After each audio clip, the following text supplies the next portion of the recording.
Naturalistic observation book में लिखा गया है, this is the easiest way to study the behaviour of any observation in its natural environment. सबसे आसान रास्ता उस चीज़ को स्टडी करने का, बट एक नेचुरल इन्वायरमेंट में। This is a frequently informal and usually the first step which allow the better understanding of behaviour. ये सबसे इनफॉर्मल और सबसे पहला स्टेप होता है समझने का बिहेवियर को, which further leads to depth investigation. तो मतलब क्या है इस चीज़ का? नेचुरलिस्टिक ऑब्जर्वेशन का मतलब है किसी को उसके नेचुरल इन्वायरमेंट में ऑब्जर्व करना बिना इंटरफियर। अब ये नेचुरल इन्वायरमेंट क्या होता है? जैसा वो है, जिस तरह से वो रहता है या रहती है। मेरी लाइफ में मेरा माइंड एक ऑब्जर्वर की तरह है। जब आप या मैं डरते हैं किसी चीज़ को लेके, आप डल महसूस करते हैं, तो गलत मत कहिए, बस ऑब्ज़र्व कीजिए। आई नो मैं करती हूँ, इस वक्त मुझे डर लग रहा है। जब आप जज करना छोड़कर सिर्फ ऑब्ज़र्व करेंगी, तभी आप उस नेचुरल सेल्फ के पास वापस जा पाएंगी जो डांस करती थी। इससे क्या समझ पाएंगे आप कि जब आपको लग रहा था कि नेचुरली तो मैं वैसी हूँ, बट अभी थोड़े टाइम पहले मुझे डर लग रहा है इस चीज़ से, क्योंकि वो नेचुरल चीज़ नहीं है। पॉइंट ये है कि नेचुरल मतलब जैसे आप हो, जैसे मैंने डांस की एग्जांपल दी। आगे आप चलते हैं। हाइपोथेसिस, ज़िंदगी के सवाल। हाइपोथेसिस, ज़िंदगी के सवाल। तो यहाँ पे कॉन्सेप्ट क्या कहता है कि जो साइकोलॉजिस्ट होते हैं वो क्या करते हैं, सॉरी, साइकोलॉजिस्ट एक सवाल से शुरू करता है जिसे हाइपोथेसिस कहते हैं। एक ऐसा क्वेश्चन, एक मिनट, इसमें लिखा तो कहीं भी नहीं है यार। चलिए, इसमें हाइपोथेसिस बोला जा रहा है, जब साइकोलॉजिस्ट एक सवाल से शुरू करता है उसे हाइपोथेसिस कहते हैं। मैंने कहा टाइम वेस्ट हो रहा है। मेरा हाइपोथेसिस ये है, मेरा क्वेश्चन ये है, क्या मेरी पुरानी खुशी आज भी मेरे अंदर मौजूद है? ये मेरा क्वेश्चन है, सवाल से शुरू करता है, इसे हाइपोथेसिस कहते हैं। तो सॉल्यूशन क्या है? बुक्स या मोबाइल में सॉल्यूशन नहीं मिलेगा, जो कि मैं कोशिश ही करती रहती हूँ हमेशा, बिल्कुल। तो रिसर्च कहती है, रिसर्च में ये लिखा गया, अपने ऊपर काम करने में मिलेगा। वेरी इंपॉर्टेंट, बहुत अच्छा लिखा गया है। आपने जो कहा कि कर्म से भाग रहे हैं, मैं यही कहती हूँ, हम सब भाग रहे हैं, वही आपका रिसर्च एरिया है। अब मुझे इसको समझाना बड़ा डिफ़िकल्ट लग रहा है। मेरा मतलब ये है कि जब आपको लगता है ना कि मैं ऐसे बोलती हूँ, मतलब मैं ही बोलती हूँ कि कर्म से भागते हैं कई लोग, क्योंकि वो डरते हैं, कर्म से भागना मतलब डरना, ठीक है। तो वही आपका रिसर्च एरिया, मतलब उस पर रिसर्च करो, यही रिसर्च है। समझ में आ रहा है?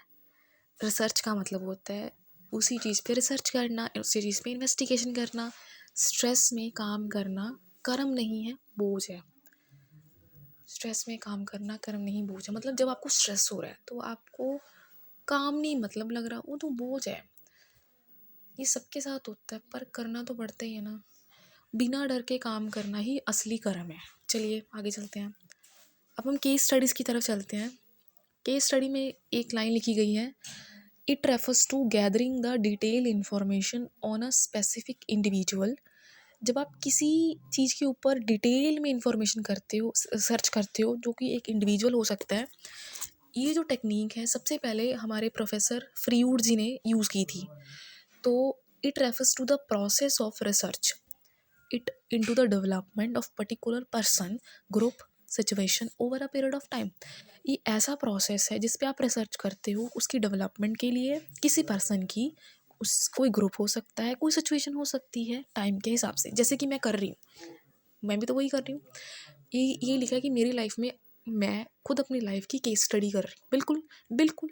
कॉलेज की गलत स्ट्रीम ने आपकी बॉडी और स्ट्रेंथ को बदल दिया, तो ये मेरी केस स्टडी भी बन सकती है। सॉल्यूशन क्या है कि जो फ्रूट वो ये कहते हैं कि जब हम दबी हुई बातों को, मतलब हमारे इमोशंस को बाहर निकालते हैं, तब हीलिंग होती है।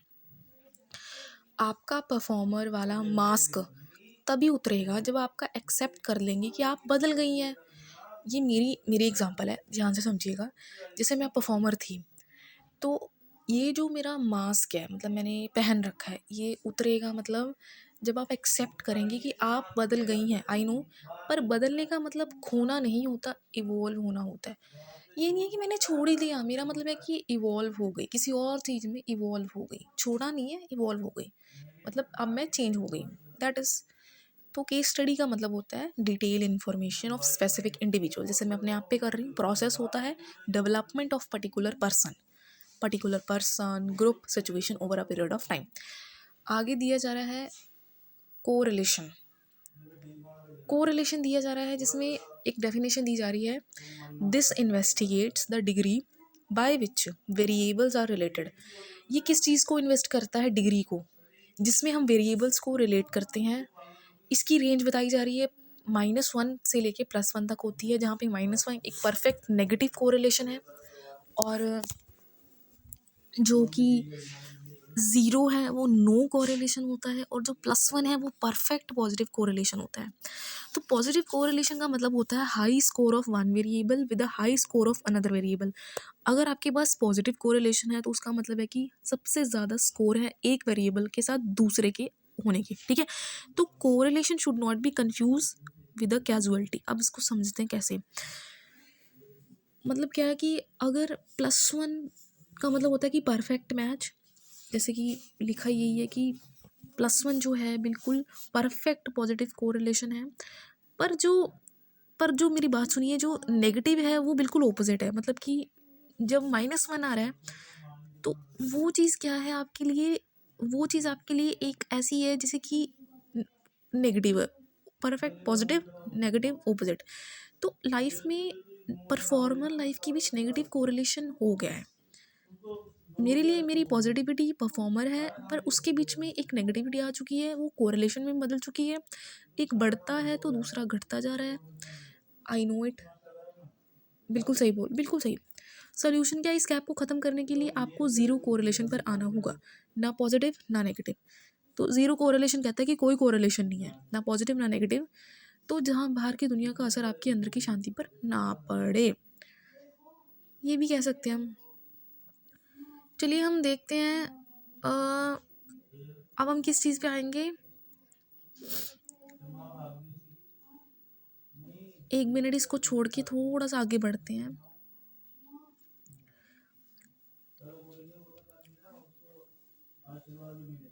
सबसे पहले हम देखते हैं कि पैटर्न पैटर्न सबसे पहले क्या चीज़ लिखी गई है इसके अंदर, कि इंडियन स्टूडेंट्स के लिए ये जो कॉन्सेप्ट है, कि जो पैटर्न है और ये जो हमारे एक्शंस हैं, सबसे पहले हमने देखना है कि आइडेंटिफिकेशन क्या है, फिर एनालिसिस क्या है, फिर आपके अंदर का घुटन को निकालना। फ्रीवुड का सबसे बड़ा रूल है। फ्रीवुड जी ने 3 रूल दिए हमारे पास। रियल सेल्फ आइडेंटिफिकेशन करो, फिर उसके ऊपर चेंज लेके आओ, फिर उसको वो करो। उसके बाद हम देखेंगे कि हाइपोथेसिस क्या होता है। मैंने बताया था, कोई क्वेश्चन ले लेना, अनुमान ले लेना, एक अंदाज़ा लगाना कि मेरी परेशानी की वजह ये हो सकती है। बिल्कुल।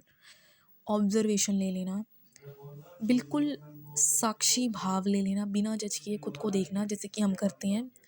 जैसे गीता में श्री कृष्ण जी ने अर्जुन को सिखाया, अपने कर्म को एक तीसरी आंख से देखो, उसको जज नहीं करना। ना पॉजिटिव, मतलब कि ज़ीरो कोरिलेशन। कोरिलेशन मतलब होता है संबंध। संबंध का मतलब होता है क्या मेरी स्ट्रीम और मेरी उदासी के बीच में कोई रिश्ता है? बिल्कुल है। कोरिलेशन का मतलब क्या होता है? एक ऐसा पॉइंट जहाँ पे आपको रिलेशन पता करना है, ठीक है। केस स्टडी मतलब होता है जीवन की कथा। हर स्टूडेंट की अपनी एक अलग कहानी है, हर अलग केस स्टडी है। पंजाब का एक स्टूडेंट अपनी मिट्टी और मेहनत से जोड़ेगा, जबकि सिटी का स्टूडेंट अपनी फास्ट लाइफ से। तो आपको समझ आ गया होगा कि हाइपोथेसिस का मतलब होता है अनुमान लगाना, कि ये कारण है। ऑब्जर्वेशन का मतलब होता है कि भाव देखना बिना जज किए। कोरिलेशन मतलब होता है संबंध, क्या रिश्ता उन चीज़ों में। केस स्टडी का मतलब है पूरी लाइफ। तो सबसे पहले हम देखते हैं, सबसे पहले हम क्या चीज़ देखेंगे, यही तो बहुत ज़्यादा इम्पोर्टेंट है। ये चीज़ छोड़ के हम थोड़ा सा और आगे बढ़ते हैं। अगर हम ये देखते हैं कि नल हाइपोथेसिस। मैंने कहा कि मुझे समझ नहीं आ रहा कि प्रॉब्लम क्या है। साइकोलॉजिस्ट और स्टैटिक्स में से कहते हैं नल हाइपोथेसिस। देखिए इन्होंने लिख भी दिया कि साइकोलॉजी और स्टैटिक्स में कहते हैं नल हाइपोथेसिस, जो कि ज़ीरो है, या फिर हम अल्टरनेटिव हाइपोथेसिस भी बोल सकते हैं, जो कि ए से डिनोट किया गया है। तो मैं वही पुरानी खुश डांस करने वाली लड़की हूँ, बस वक्त बदल गया है। ये हमारा नल हाइपोथेसिस है। मतलब कि मैंने एक एस्टिमेशन ले लिया जिसमें वो स्टेट है जिसे हम सच मानना चाहते हैं। यहाँ पे हाइपोथेसिस बिल्कुल नल है, कोई एस्टिमेशन नहीं है। अल्टरनेटिव हाइपोथेसिस का मतलब होता है कि मैं पूरी तरह से बदल गई हूँ, पर मेरी पर्सनैलिटी खो गई है। ये वो डर है जो आपको लग रहा है। अल्टरनेटिव क्या हो गया, मेरा एक और अल्टरनेटिव निकल के आया है कि मेरे को डर लग रहा है, पर मेरी पर्सनैलिटी कहीं खो गई है। ये मेरा अल्टरनेटिव है। नल का मतलब है कि जिसे हम सच मानना चाहते हैं, जो कि है ही नहीं। मैं वो वही पुरानी कुछ डांस करने वाली लड़की हूँ, बस वक्त बदल गया है बिल्कुल। तो वो टेस्ट करता है कि देखने के लिए कौन सा हाइपोथेसिस सही है। आपका टेस्ट आपका कर्म है, जो आपके कॉन्सेप्ट से पढ़ती है, तो आपका डाटा कलेक्ट करेंगे, पर अपना पर्सनैलिटी को वापस लाने के लिए बिल्कुल। सबसे पहले हम टाइप 1 और टाइम एरर का देखेंगे, बिल्कुल जो दिया जा रहा है। सबसे पहले हम देखेंगे नीमन और पियर्सन ने सिखाया कि डिसीजन लेने के लिए एक क्राइटेरियन चाहिए, एक पैमाना चाहिए। एक क्राइटेरिया मतलब एक ऐसा इंस्ट्रूमेंट नहीं, पैमाना एक वे होता है। टाइप 1 एरर में हमें ये बताया गया कि फॉल्स अलार्म मतलब क्या होता है, जब आप ठीक हो पर आपको लगे कि आप डल और नेगेटिव हो चुकी हो, अ, अपने आप को गलत रिजेक्ट कर रही हो, ये होता है टाइप 1 एरर। टाइप 1 एरर का मतलब होता है फॉल्स अलार्म, गलत अलार्म देना, जब आप ठीक हो पर फिर भी आपको लगता रहता है। ये एस्टिमेशन ही है, ये हाइपोथेसिस ही है, इसलिए टाइप 1 एरर बोला जा रहा है। टाइप 2 एरर में बोला जा रहा है जब कोई प्रॉब्लम हो पर आप उसे इग्नोर कर देते हो, जैसे कि है ही, कई बार इतनी सारी प्रॉब्लम्स होती है पर आपको लगता है कि कोई प्रॉब्लम ही नहीं है, टाइप 2 एरर है। दो तरह की एरर दी जा रही है, उसकी भी टाइप बता दी कि पहले कौन से, जब आपको लगता है पर ऐसा होता नहीं है, जब आपको होता है तो आपको लगता नहीं है। तो इसका कॉन्सेप्ट को आपको सिखाता है कि एविडेंस ढूंढो। अगर आप आज भी डांस के बारे में सोच को खुश होती हो, तो एविडेंस कहता है कि आपको पर्सनैलिटी कोई नहीं है, बस सप्रेस कर हो चुकी है।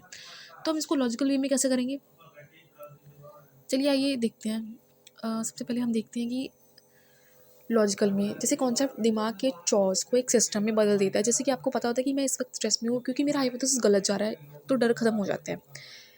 मतलब जब मेरे को लगता है कि मेरे को स्ट्रेस हो रहा है, तो मेरा हाइपोथेसिस गलत है, मतलब मेरा एस्टिमेशन ही गलत है, जो मैंने माना था वो गलत ही है क्योंकि मुझे हो रहा है स्ट्रेस। ये मेरा टाइप 1 एरर है।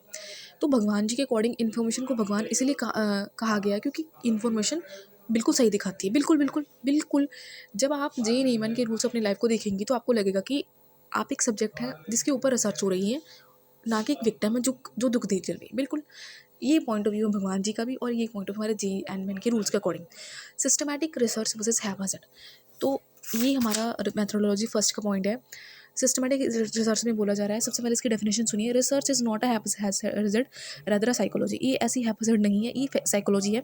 This means the psychologist deal with the problem from the theoretical perspective and they arrive at some question they want to answer which is known as hypothesis. वो इस पॉइंट पे आना चाह रहे हैं और उनको उनका आंसर चाहिए, उसको हाइपोथेसिस बोला जा रहा है। मतलब आपने पहले कहा था कि रिसर्च हैजर्ड नहीं होनी चाहिए, मतलब उल्टी पुल्टी नहीं होनी चाहिए। हैजर्ड का मतलब है कि बेकार नहीं होनी चाहिए, मतलब उसका कोई मुंह सरी नहीं है, वो नहीं होनी चाहिए, है ना। अगर आप सिर्फ मोबाइल पर बिना डायरेक्शन के ढूंढेंगी तो वो दुख बढ़ाएगा, बिल्कुल। अगर आप स्टेप बाय स्टेप प्रॉब्लम, फिर हाइपोथेसिस, टेस्ट, रिजल्ट, मेरी प्रॉब्लम क्या है, फिर मैंने ये माना था, फिर मैंने उस पर टेस्ट किया, फिर मैंने रिजल्ट किया, तो आपको डॉक्टर मिल जाएगा, तो आपके अंदर ही बैठा है। ये पॉइंट को मैं करूँगी सिस्टमेटिक रिसर्च को, वेरी इंपॉर्टेंट, मेरे को सॉल्यूशन थोड़ा थोड़ा मिला है।